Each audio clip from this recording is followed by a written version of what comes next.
Good morning. Today we have two special cameras. We have a Olympus XA4 and a Olympus XA4 macro. And so I'll be unboxing both of these cameras in two parts. The first video will be in the XA4 macro, and then the second one will be in the Olympus XA2. So let's put this one aside for right now and focus on the Olympus XA4. So at first glance, it's a pretty nice box, almost mint condition. This camera does have DX coating, so you can put any film in there that'll read up to 1600. Macro, because it does have macro capabilities, and we'll get into that later in the video. On the back over here, you have your label, UPC label, made in Japan. And of course, Olympus, they're made in Japan. But I mentioned made in Japan because this particular camera, the XA4, was only made for 1 year in 1985. After that, they stopped making them. So that makes this camera a rare, kind of like a rare camera and a very collectible camera, especially still in its box like this. So let's get unboxing. So the XA4, you can still readily find them on eBay. Without the box, however, so and they range anywhere from like $150 to like $200, but with the box, expect to pay a little bit more.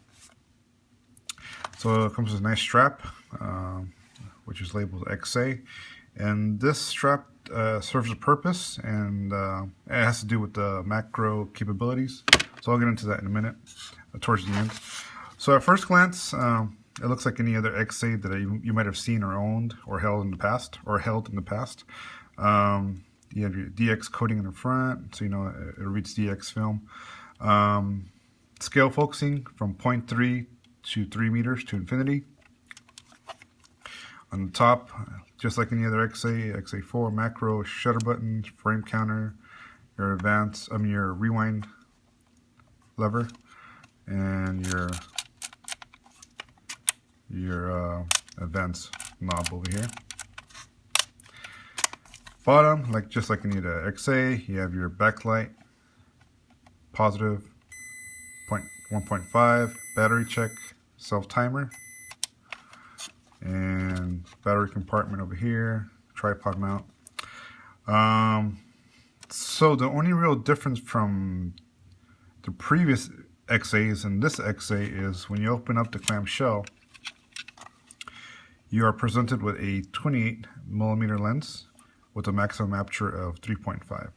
So this is essentially a wide angle lens. It's kind of like having a Ricoh GR1. So the previous XAs, they're like 35mm, 38mm lenses. But this was the widest they got, 28mm lens, which is kind of rare. That's why I'm saying if you find one like these, I'd pick it up because it's the only XA that was the wide angle lens, 28mm lens. And that's pretty much it. You can push film. It goes from ISO 25 all the way to 1600, as you can see over here. And I love pushing film for this camera, so this camera suits me well. Also, when you're out shooting and let's say you're done shooting and you close the clamshell, keep your eye on this little lever here. When you close it, it goes back to 3 meters. Let's do that again. It's a nice feature. It's a feature that the XA2 and the XA3 share. So keep an eye on this lever over here. Boom. So it's back to 3 meters. And it's nice, especially if you're out shooting. So you know when you open it, you're at 3 meters. So then after that, you can just you could focus accordingly. You open it, you know you're at 3 meters, which is really nice. Again, and then this feature is also common with the XA2 and the XA3. The XA is a rangefinder, so you actually have to focus with the rangefinder. Let's open it up. So that's the inside. It's very mint, very clean. Here is the DX decoder or reader over here. The lens, clean. For some reason, the XA3 and the XA4 have this lining over here, the red lining. I don't have the manual for the XA4. That's the one thing it didn't come with. However, I'm going to assume it's going to be for easy loading because all you got to do is put in your film, pull it to this end, and you close it, and that's pretty much it. Because I've owned the XA and the XA2, and they don't have that red tab, and it's a lot tougher to load the film on the XA and the XA2. On this one, all you do is pull it and close it, and you're good to go. I could be wrong. I'm not really too sure about that. So looking back at this strap, so the macro capabilities is limited to 1 foot, and that's where this strap comes as a guide. So this whole thing from end to end, from this end to this end, is 1 foot. So that's going to be your guide for the macro setting.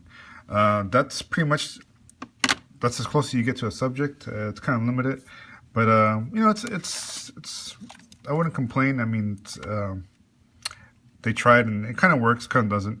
It all depends if you want to get close to a subject, but you know it's there if you want it. But for other things, it's great for landscapes. If you want to go out on the street and shoot, it's a great camera.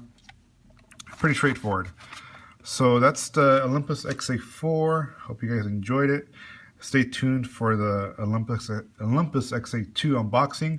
Also, I have a Olympus XA coming, complete with its box. So I'll be definitely doing an unboxing of the XA.